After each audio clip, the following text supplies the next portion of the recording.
Hey guys, what's going on? Welcome to JLS Gaming episode 75. And this one will be a special with a special guest, right? Longtime friend of the channel, family member, and everything like that. El Rafias. Everybody give it up for El Rafias, right? Hey, And first hey thing, guys. first thing we're gonna get into, we're gonna talk about gaming and Latin America and everything like that. Because like we always say, right, gaming is international, right? And one of the things. So with this episode too, with our fans and everything like that, we always want to translate, and we translate a lot of our videos into multiple channels. I mean, multiple languages, right? Spanish included. But we are definitely have a lot of love and a big fan base in Latin America. So we will split up, right? Rafi speaks English better than I speak Spanish, right? I speak Spanglish. You know what I'm trying to Yeah, say? So we'll switch it up a little bit. Let's take let's real quick see who's in the room, right? We got Takumi, hi. James LaSalle, hi. And he's saying we're three-fourths of the way to 100 episodes. 75, that's true. That's oof, that's three that's true. quarters, right? We got the beautiful Liliana LaSalle. Her name is too long to fit on there, Rafi. It's Hey, supposed to say Liliana. the beautiful Liliana LaSalle. You know what I'm saying? And she said, Hola, Rafi. You know, we got Luciano, all right, and he's saying the same thing, right? Luciano saying Spanglish, and that's okay. We can do that. You know, Rafi, real quick while we start off, say hi to everybody. Tell everybody your channel, where they can find you, and the great, amazing things that you're doing on your channel in English and Spanish. Don't worry. Yeah, thank you. Thank you for welcoming me. I'm so glad to be here.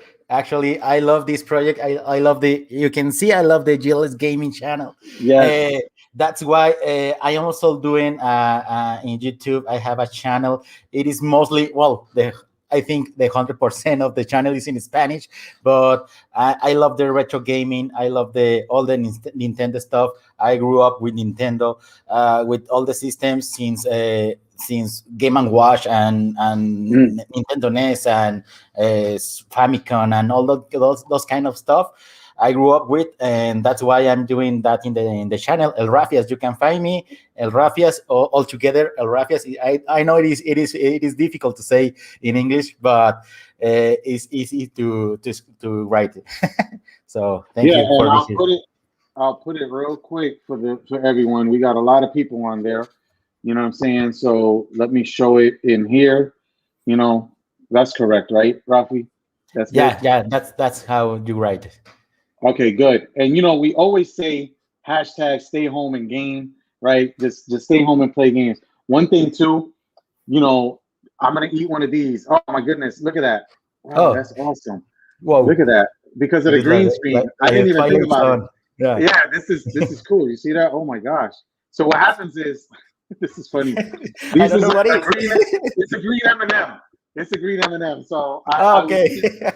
gonna eat it, but you know, I'm trying to say for the channel, but it's Maybe you funny with eat the it green because screen. through Yeah, everything. that's oh my goodness. So before we get into stuff, Rafi, and what we're gonna get into, one thing I like to say is what retro or current game have you been playing lately and why? You know, and right now I'll jump into it. I finished up Resident Evil Village, and right now what I want to get into with the beautiful Liliana LaSalle, because I think you have to do co-op, is It Takes Two from EA Sports. Yep. So I got that code um, for free. Be on the lookout, guys. Um, I am going to do some giveaways besides what giveaway we're doing. So I might give away a code or two for some games, right? Not might, I will. It's just sometime this week or next week. But I think the next game I'm going to pick up is It Takes Two, and play that with the beautiful Liliana LaSalle. And then there's, you know, it's Zelda, man. It's Zelda 35. So I got to pick Yeah. up. So I see a lot of people playing Zelda games, and I go, oh man, I get the lo memoria vienen para atrás, right? De esos juegos. So I want to play Ocarina of Time, right? But the only reason I haven't started again is I think they're going to do a remake. So I want to wait if they're going to do a remake. If I instead of playing it again right now on N64 or the DS version, and then playing the remake when it comes out in 3 months, or even if it's just a Switch version, right?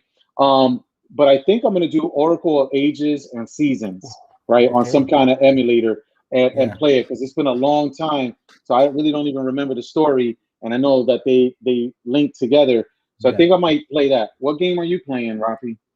Uh, right now, I'm playing. I have it here. I'm releasing this the Donkey Oh, Kong Country Tropical Freeze in the Wii U version. I do like this version because yeah. the 3D models are different from the Switch, and also the controller of the Wii U. I love more of the Switch version. That's why I'm replaying this one. I have it. Actually, I have the set all connected here. That's great. That's great. And I just ate a green M&M. So, and that's something where, again, the green M&Ms. I did not know Yeah. that. That's And so talking cool. Look at about that. the Zelda stuff that you were talking about the Oracle of Aeon Ages Yeah. or an Oracle of Seasons, I I would like to see a remake of those games like the one that make in the last year. Uh, It was Link's Awakening, right? yeah, that one, like the puppet one and the that one that you can see, the little one, the doll. Like a remake like those one, it will be great. And like a bundle of the two games in that format, oof, it will be great. I wish they would too. I think that's one of the weird things. I think Oracle Ages and Season is when Nintendo licensed the With out or Capcom, outsourced it to Capcom. Yeah, and there yeah, was it supposed was to be with a third one. Capcom. Yeah, So that they could one, do and that remake. also with the it was another one with Capcom. The Minish Cap one. Yeah, Oh, the Minish Cap. That's a good one too. yeah. I like that one. I really It's like that also one. with Capcom, the alliance that made those Yeah. games. Mhm. Hopefully they could do a remake. Because that'd be awesome. I want them to remake all of them. I've been saying to people in the channel for the longest time that I want them to make a Zelda. And I saw you did the unboxing on the Zelda.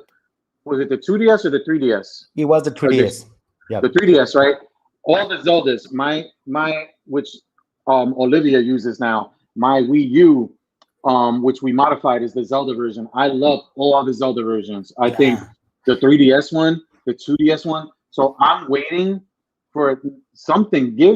Come on, guys, Nintendo, give Zelda 35 anniversary love. What's going on? It's coming. It's Give them. coming. Yeah. It's not a. I think maybe the pandemic they pushed things back, and Hmm. I'm hoping that there's a Zelda Switch edition, even if it's the Switch Lite, right? Or for the new Nintendo Switch, right? The one that we've been talking about forever. No, I think it's gonna be the last version of the Switch of the classic Switch with a Zelda theme. It's gonna be the last that they're gonna produce. Then you're Ooh, gonna jump to the Switch Pro or something like that. yeah, then I'll get it because I liked the Mario one. But we got too many Switches, Rafi. We got too many Switches. Like we got, and I said, because the Switch is a very. The surprising thing is, if you treat the Switch right, it actually lasts a pretty good time. You know Yep. what I'm saying? You put a screen protector on it, and it lasts long. So it's been out what 3, 4 years. I still have a launch day Switch from day one, right? And And that's it the one still that I works. have. It still works. That's the one that I have modified, right? So Okay. that's the one that I have where I can do homebrew and stuff like that on it, Yeah. right? And if people watch the channel, that's where I was able to play the Mario 64, the not the remake, but the remaster version because they got the Hmm. source code. So real quick, yeah. So my wife says, no, we said no more Switches. A Zelda Switch. I'll sell one of my Switches or I'll give it away on the channel, but then I will get a Zelda Switch. Yeah, that Trust will me, be I will great. get it really cool. Yeah. So, Rafi, we got you on here because I want to talk about some stuff that's on the channel. We talk about a lot of things that sometimes some people don't really get into detail in video games as a whole. Because a lot of things with video games, and there's something in the future I want to do around music and video games. There's something and get some guests around the music, right? Get some Hmm. guests around, because everybody knows, ding, ding, ding, ding, ding, ding, ding, right? Everybody knows this stuff that song has been for like 30 years. What other songs that for 30 years everybody just knows it and new generations love it and love it? So I want to talk about things like that in the future. But right now, what I want to talk with you is how's things, how's gaming in Latin America, right? I know that there's, so, in video games as a whole, we're entering the next generation right now. PlayStation Yeah. 5, Xbox Series X, right? And for the longest time with video games, they would come out, the systems would come out first in Japan, Japón Hmm. for everybody out there, right? And then they would come out in los Estados Unidos, in the US, Yeah. right? Now they come out first in los Estados Unidos, ever since like the PS4. I remember I travel a lot. I remember the PS4 came out. I had the PS4 on day one, and I traveled like the next week or 2 weeks later. I went to Japón for business, and I was looking for a PS Vita TV, and those were not out in the United States. And when I went to Japan and I went to a store, the lady was like, "No, no, no, we don't have no PS5. We don't have no PS5." And I said, "No, I'm looking for a PS Vita. I have a PS5." And they look at me like, "How you have a PS5? Yeah. I'm from the United States. I'm not from here. I'm visiting, right? So I have a PS5 because it's out over there. It's not coming out here for months." But now, how is it in Latin America? When do you guys get the system? Is the PS5? No one here in los Estados Unidos can find one, right? And we try to help people, and it's 6 months later. How rare is it for PS5, Xbox Series X and S in Latin America, Mexico, and all over Colombia, Bolivia, Uruguay, all that? How is it? It is really difficult to find when they in the launch day. It was really difficult in the retailers, like in online retailers like Amazon, Walmart, and all that, those kind of stuff.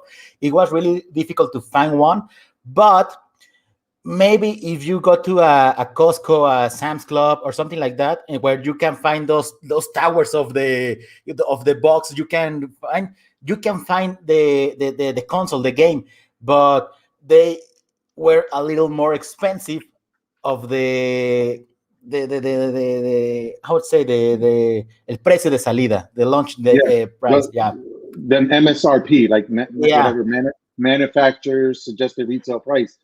Okay. So there were a lot of people who make the pre-order in Amazon, and they have to wait like 3, 4, or 5 months for Mhm. get their PS5. So I know some friends that they cancel their pre-order and go to the retailer store to buy, but even if they can't do, if they have to pay more for the game because they really wanted to have it in that moment. Everybody was talking about the console, and they don't have it. So it was they were in Mexico, like in the big cities like Mexico City, Monterrey, and Guadalajara. They were really difficult to find, but in the foreign and in the other states, you can find it, but with the price higher, with a higher Yeah. price. Yeah. And so with that, right, Rafi, so because it's much higher and rarer to get out there, right? Um, what so does it make it where the previous generations end up being in more demand? In other words, not only just retro, because a lot of people, me and you, we're talking retro. We like retro, right? We like Yeah, the Nintendo, the Game Boy, the NES, the Famicom, right? So it's hard to say PS4 is retro yet, right? But do they like? Does that make the value in those games better because yeah. now they're considered old and they're more valuable, or how is it out there? They keep the same. You can in Latin America, you find a retro or an old system console when the price go down, maybe for like now the PS3 is getting down the price, or I don't know. Uh, yeah, the PS4 right now, if I go to Amazon, they still have the same price of the PS4, or maybe the thing is in Latin America or even in Mexico, there is no an official PlayStation distribution. Hmm. The only official distribution that you can find is from Xbox. So that's why PlayStation and Nintendo it's gonna be always expensive. But Xbox, I don't know why there is an official distribution here in Mexico, and Hmm. the price of the Xbox is gonna be always the same as you find in the States. So when the Xbox 360, sorry, came in Mexico, it was a really big boom because you can find everywhere in every place at Xbox 360, and that's why Xbox in that generation sell more than the other system. But right now that the consumer know that PlayStation and Nintendo, well, are better. Well, I don't want to say that, but the games, or Mexico is a Nintendo country. It's hard Right. to say, but the games you can a Mario game, a Luigi game, a Smash Bros. They're never gonna be on sale. Yeah. Yeah. I mean, that's a lot of the stuff too in the United States. That's Nintendo. And Yeah. somebody was telling me um the other day, they were saying, when we were talking a little bit about the 80s and the 90s, that Mm, Nintendo was the one that was the family company, right? When we yeah. were talking about Mortal Kombat, right? That and there's Shadow, the Game Dragon. And they said, and it's crazy because remember that Nintendo started out, there's that series on Crackle right now that's talking about Nintendo, right? Yeah. Yeah. Yeah. And for any of you guys, you can see it free on Crackle. You got to sign up on the website and everything. I went. It's each episode. It's like 4 or 5, I think, are an hour and something minutes. But the first 2 or 3 go into the real deep history. Nintendo started out. You know, they even had, I think, brothels. Right? They had brothels. They had like, so for them to turn around, and have, trading cards, Yeah. which had to deal with gambling and stuff like that. Maybe all that kind of stuff, and then they turn into family. Yeah. But now they're embracing, right? There's that game, I forgot what it was, where I think it's a shooter or a puzzle game, and the more levels you pass, it unclothes the woman. What I'm trying to say. Okay. So now Okay. Okay. I forgot what the hell it's called. But it's on the Switch. You know what I'm saying? And they got Mortal Kombat, obviously, with fatalities. They got Doom on there. They got all the games on there. But Nintendo, like you said, they don't cut breaks, Yeah. right? They're even their hardware, it ends up always being like hardware that's cheap. They make profit from day one, right? Hmm. Even when you think about the Switch, and it's funny that we got Shadow in the house, because I remember, Shadow being one of the first people that had the Nvidia Shield and made posts about it and everything like that. And essentially, that's the Switch, Yeah. It is. right? That's the Switch. So, and that's the exploit that was on the original. It was demonstrated, and that takes me to, in overseas, there's already been emulators of N64 and GameCube on the Nvidia Shields, official ones, right? Yeah. In China, I think, or Hong Kong, China, out there in Asia.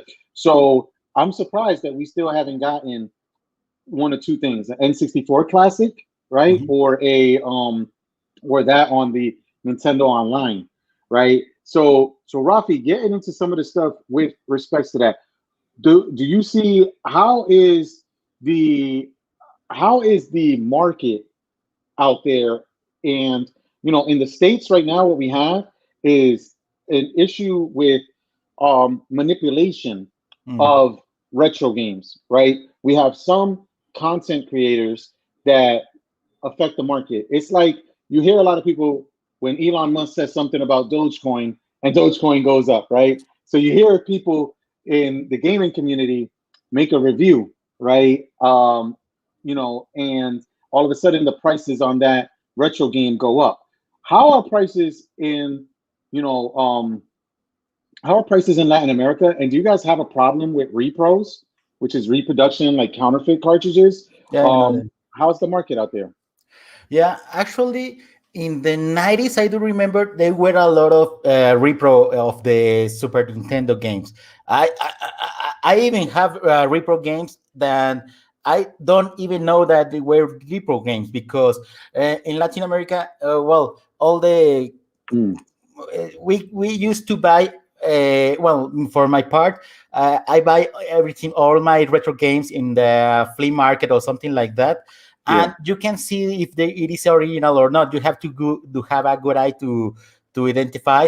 But if you ask a collector if the repro games are good games, he's gonna say no. But I think it is a good way to keep some games that are impossible to find, because we know there is an Airbound or maybe a Wild Guns or that kind of games that even in the States you can find it. in Mexico are impossible and so expensive to find. And even all the classics ones are getting by the time more and more expensive. So right now the retro gaming is getting like a mafia here. No, nobody.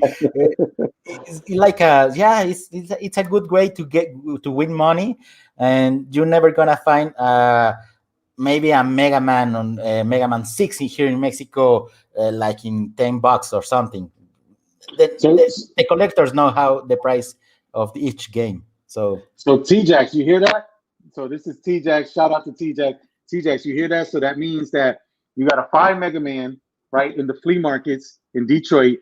We got to send them to my man El Rafias yeah, down, right? So it's like reverse. It's like reverse. You know what I'm saying? But we got to get them over the wall. So I don't know how that's gonna happen, man. So that's everything like that. yeah. But but repros.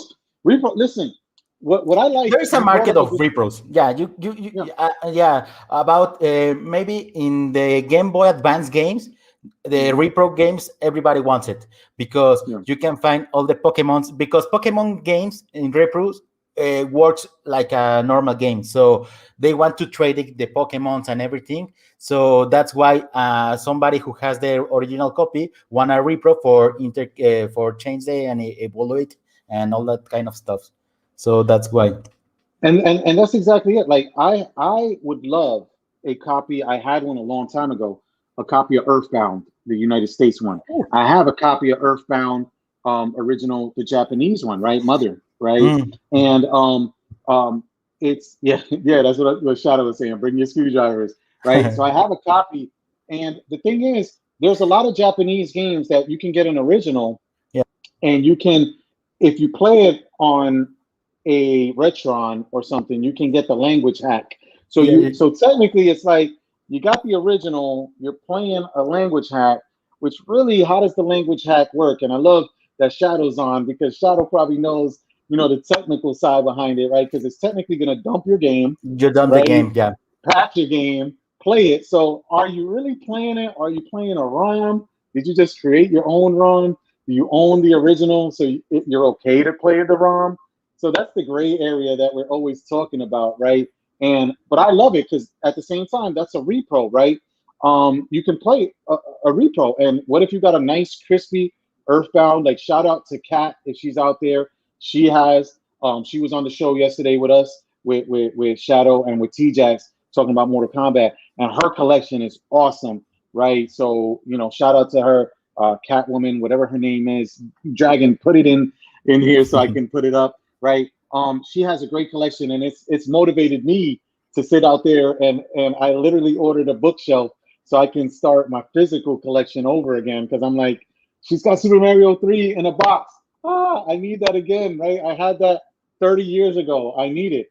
I had Super Mario 2. I had Earthbound, right? She even has Mario Paint. I never had Mario Paint, Mm. right? But my son loves playing Mario Paint on emulators and ROMs.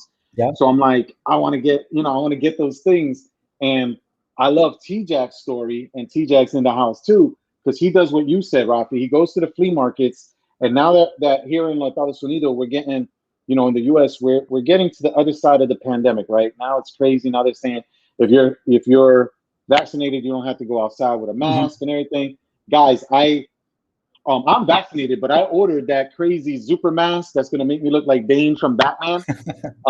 It's supposed to arrive by now, within the next 2 weeks. So I'm gonna rock a mask. So people are gonna see me, Rocky. They're gonna start seeing me at the shows, and I'm gonna be there with the JLS Gaming hat, but I'm gonna have that mask, so they can see my mouth and all that good stuff, Loves Bane. So yeah, I'm gonna be Will Bean LaSalle, right?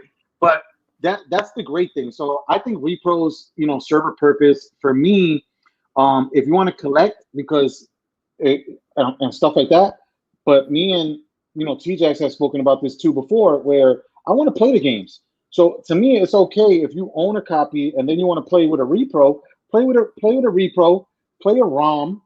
There's this thing I backed a Kickstarter called Pie Packer, right? This is cool, guys. If you guys can go out there and look at it, and with Pie Packer, Rafi, right? And we'll talk about this offline too. With Pie Packer, it's supposed to be this thing that allows you to play your cartridges, right? And it has different adapters, but you can play online against people. So me and you can play Mortal Kombat 2, and everything like that, international from here in Orlando to Aguascalientes in Mexico, and we can, and then T-Jax to have next in Detroit and Shadow in New York City, the beautiful and greatest city on earth, New York City, right? So that thing is amazing to me that this is coming out, Pi Packer, and allow this retro gaming. But essentially, that's what it's going to do, right? It's going to dump your ROM, and it's going to use some technologies that are in retro pies already. I forgot the protocol. Shadow can correct me on there too. Whatever protocol it's going to use, but I think that's so cool that now you're going to have it in a consoleized version, so we can go on our bookshelf, and Rafi, you can sit there and say, let's play against each other, right? Or let's play co-op on a game. You pop it in, doop, right? I pop it over here. We do a connection with achievements and everything. That would be great. It. Yeah. I love Sounds it. great. Sounds great. Yeah, like having a friend in the same couch, Yeah. So, and I think that's going to create and recreate a lot of the nostalgia.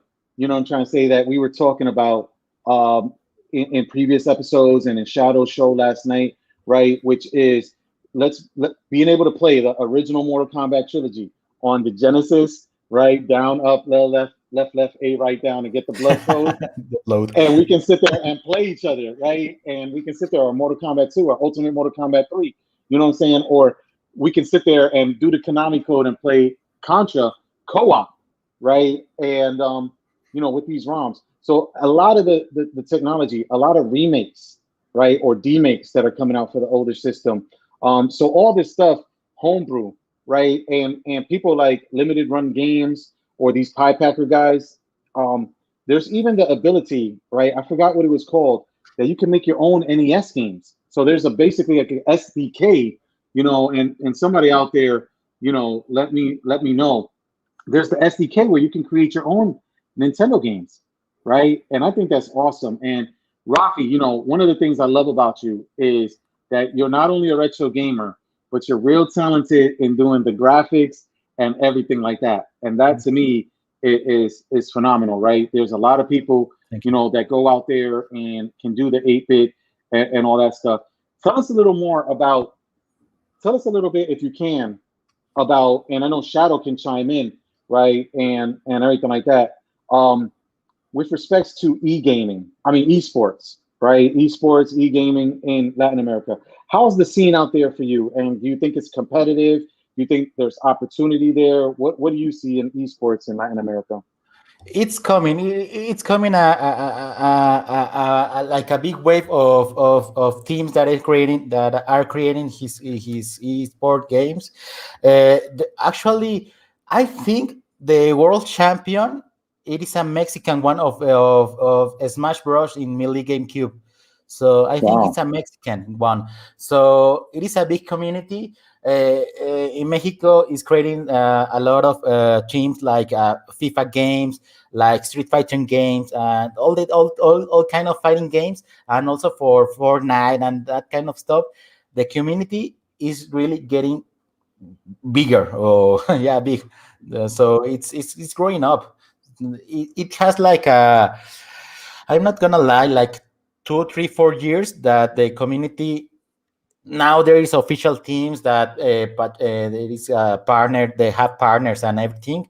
So yeah, I have never been a real time experience with a sport game, because all the games that I play are platform gaming. Even there is a category for that kind of games, but not in the sport games. That is the most fluent game type of games that is here in Mexico. Yeah.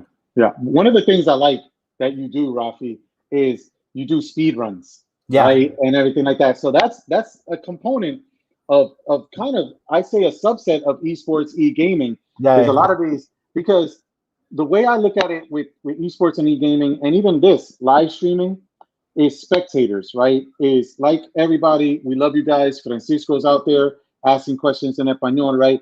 What I love about everybody is that's how we come together. So it ends up being spectator. Like, so It's spectator sports, entertainment, Mhm. right? So at the same time, you doing a speed run, right, and doing it live or streaming it, right, and it has fans coming out there to support you, to watch it, and everything like that. That to me is is part of it as well. It's the entertainment aspect of it as well. So how do you see the competitive community in Latin America around that, around speed runs and stuff like that? Mm, there is a good speedrunners here in Mexico. Even the if you know the Mexican speedrunner, it is phew, it is a really one. Even his channel is in English, but he's from I think he's from Texas. I don't know where he's from, but he's a really good and talented gamer. And there's a lot of people who like the speedrun. Even in my channel, he also always asks me when you do a speedrun of that game of Yeah. Dandy, and I don't even know those games, but I try to do it. So so yeah, like I say, it's a community that is growing up. It's Listen, like Game Dragon mentioned something Eternal Champions, and that's something that honestly, it brings back a memory for me. The thing is now I'm older. I have a business, I have family, so I don't have as much time as I would like to play video games and to play video games to the point of mastering video games. But Eternal Champions, I actually when it came out, maybe a whole year and a half before it came out, I had entered a tournament at there was a conference, and if he's out there, he was on our very first episode, our very first few episodes. My buddy growing up, Fahim Priority Jackson, and still to this day he busts my chops because he beat me, but I was robbed. Right? There was an Eternal Champions tournament. For what we were playing like a beta version of it. I made it all the way to the championship, and I ended up losing, coming in second place, the first loser or whatever like that, right? But if you're not first, you're last. But I ended up getting a free copy of the game when it finally came out. So back then, I used to really do and enter a lot of tournaments. I won, I was in. Everybody loves the Nintendo World Championships, right? The yeah, carts and everything like that. I yeah. won. I made it to the regionals. I won like Hmm? the local one from me. There was the Blockbuster World Championships. I won the local one for that, and I went to shout out to Game Dragon, New York City again, the best city in the world. I went to South Street Seaport for the championships, and I scored so high in my region that I had a bye week in the first round. I had a Okay. bye, well, not bye week, but a bye round, and I made it to like round three. And again, I got robbed. I'm always getting robbed, Rafi. I don't know what it is, right? I get robbed. I don't ever lose on purpose. It's like that. It's like, oh, the computer cheated. Whoever beat me, it cheated the game. But I loved it, and that's why when I see the stuff now, I sit there and I watch sometimes the speed runs, especially in the background on YouTube when I'm doing work. I'm working on an assignment or a Mm. paper that I have to do for work, and I leave it in the background and I watch some people. I watched one guy the other day beat Contra, beat Contra without dying. I need the 30 line. I need No, up, no. down, left, right, just Yeah, to yeah. beat it. Maybe. This guy beat it without dying. I No, was no, like, no. oh my gosh, that's a lot of talent, skill. And I sit there and I watch it. I can't watch the ones where somebody's speed running a game Hmm. like 3-4 hours. I can't watch those. I don't have enough time. Yeah. I love Marvel, and it took me. It was a pain sitting through Avengers Endgame without Hmm. having to go pee while drinking a soda. While drinking a soda, so I don't know if I could sit through somebody doing a 3 hour, 4 hour speed run through in one shot. Yeah, yeah, yeah. Um, but I like that stuff. I like watching the quick ones. And remember these games for us, Rafi, when we first played them when we were little, they were hard, and you couldn't save. Yeah. You couldn't. You would turn the TV off, but leave the Nintendo running. That was the way you saved in certain games, right? But I see some of these speedrunners where they beat Ninja Gaiden, Ah, Castlevania, Ghost and Goblins. How do you do a speed runs in Ghost and Goblins? That thing probably when I was little took me probably a year to beat, 6 months to figure out Ghost and Goblins. yeah, You actually, know, they were designed to be so hard. The creator of Ghost and Goblins, he said that everyone who beat when everyone he saw someone when he see someone who beat the game, he reprogramaba el juego for make it harder. So that's why it is so hard, Ghost and Goblins. Oh yeah, So and you got to go through it twice. You got to ya, go ya, through ya. all that stuff Lo twice. tienes que pasar dos veces, sí. I'm like, yo, you know what? And I go back and I think about those games. I think about Turtles, and I love Turtles. When I was little, I had all the toys and everything like that. Again, shout out to T-Jax because he, and all those toys. I like Thundercats, all that stuff. Rafi, listen, we Yeah. could talk all day. I know we wanted to go shorter. We're already 35 minutes. Real quick, what I want to do is I want to give shout outs and I want to give you some time for you to give some shout outs and everything like that. You know, this thing is oh my goodness. So who do you want to who do you want to shout out you know out there? Anybody? To you guys, not to all the community of all the followers that is in my channels. I really like the community that I'm making in that channel. It is, you can see that is people that really love the games. I had a big surprise when I started the project in YouTube, that I thought that it's gonna be only be playing games, then and my surprise was like, oh, there is a big community out there. So thank you to everyone, shout out to everyone. And that's the beauty of it, Rafi, right? That there's a big community and it's only bigger, man. And your channel is doing amazing things. You're gonna get, we'll check in 6 months and see how huge it is, right? And again, I always say that with gaming, it's a huge community in the world and it's international, and I love it. Yeah. I love being able to talk with people. And I love what you're doing with the channel. I love what Game Dragon is doing with the channel with T-Jax. Shout out to those guys. I love because they're all different aspects. And that's why, like I said at the beginning of the show, I want to eventually have a conversation around music, right? I want to have a conversation around art. I want to have a conversation talking to coders around some of the games, talking to testers, right? There's a great show on Apple. I got to watch the latest episode. Beautiful Liliana, if you're out there, put the name of it. I always butcher it. I think it's called Raven's Quest or something like that. And it's a show, a comedy around a game studio, right? And, it's a comedy, but you see the different sections. You see the art team, and they're not getting no respect, but they're the ones that create the great art and the character models, right? Like I was saying earlier, in 8-bit, 16-bit sprites. But now you look at all the art in the games, right? Even if it's 3D computer art, right? Which I know you do too, Rafi. That to me, I appreciate that stuff. I love that. And I look at video games like someone that goes out there and looks at the Mona Lisa, right? Looks at a painting from Leonardo da Vinci, not the Ninja Turtle, the artist, right? Raphael, Michelangelo. I'm going to say all the turtle names so it looks like I know what I'm talking about in art, when really all I'm naming is Ninja Turtles. You know what I'm trying to say? So yeah, so it's a mythical quest. That's what it is, right? So, or mystic quest. Oh man, Liliana don't know either, man. So she's over here, busting my chops. But I look at it as art, and I love the fact that all these shows, all this content, right? Because again, it's stuff that I can have these engaging intellectual conversations around. When I was little, people used to say, "Oh, you'll grow out of it. You're playing video games," right? And we'll leave it on this note. And it's been a great episode, right? But now it's a huge industry. The video game industry did more money than last year than sports and entertainment combined, right? So it's not it's literally not just games. It's art, right? It's a business, it's an industry, and it's here to stay, and it's only going to grow bigger. It's going to be more international, and I think it's going to show the love, because here we are, Rafi, right? Here we are, some guys here, a Puerto Rican from New York living in Orlando in the United States, talking to a Mexican about our shared love from in Mexico, right? About our shared love for video games.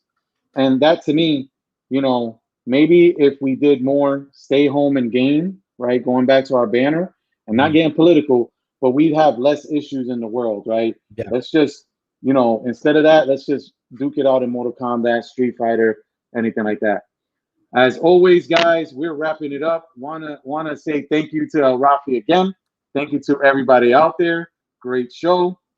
And stay tuned. Again, follow El Rafia, subscribe to us. When we hit 25,000, we'll give away a PS5.